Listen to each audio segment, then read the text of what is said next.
Bonjour à toutes et à tous. Dans la foulée, je continue parce que je suis complètement allumée là tout d'un coup.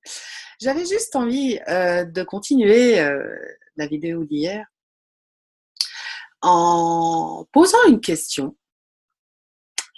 Eh bien, on ouvre des espaces de possibilités. Alors, s'il vous plaît, quand une possibilité se présente à vous, ne sautez pas dessus en pensant que c'est la bonne. Il n'y a aucune question là derrière. Hein, quand une possibilité arrive, alors quelle qu'elle soit, hein, posez la question, est-ce que c'est léger ou lourd? Ah tiens, j'ai posé une question, tiens, il y a quelque chose qui se passe, est-ce que c'est ça? Et si ça fait waouh, allez-y. Et si c'est lourd, je vous invite à ne pas y aller. Ou alors de continuer à poser des questions. C'est simple, non? Une chose est importante dans Access, c'est la notion de choix. Quand on choisit, on est en train de créer quelque chose. Qu'est-ce qui fait qu'on ne choisit pas? Dans cette réalité, on attend toujours de faire le bon choix.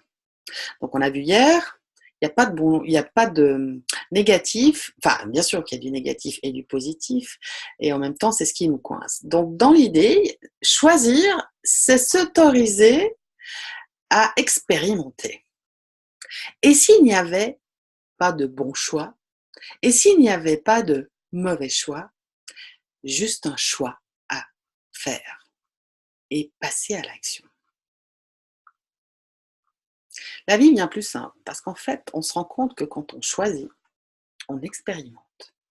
Est-ce qu'un petit enfant se pose la question, quand il essaye de se lever, est-ce qu'il va retomber ou pas?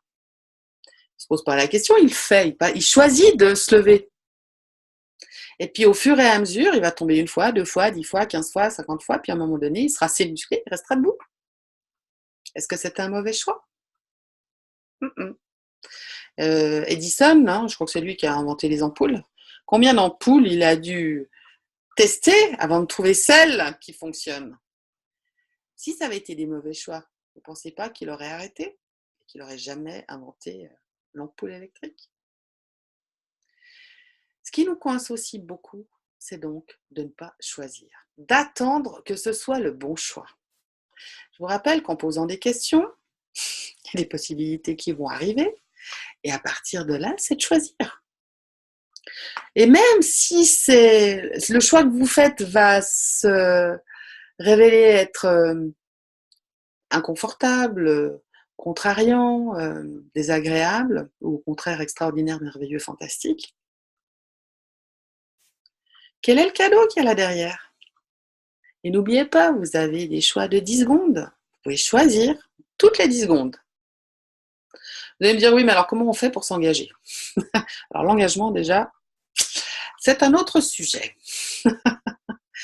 Une chose est certaine, c'est plus vous allez choisir ce qui est léger, joyeux, expansif, ouvrant pour vous, créera plus d'aisance pour vous, pour les autres, pour votre famille, pour vos proches, et très certainement pour la planète et au-delà.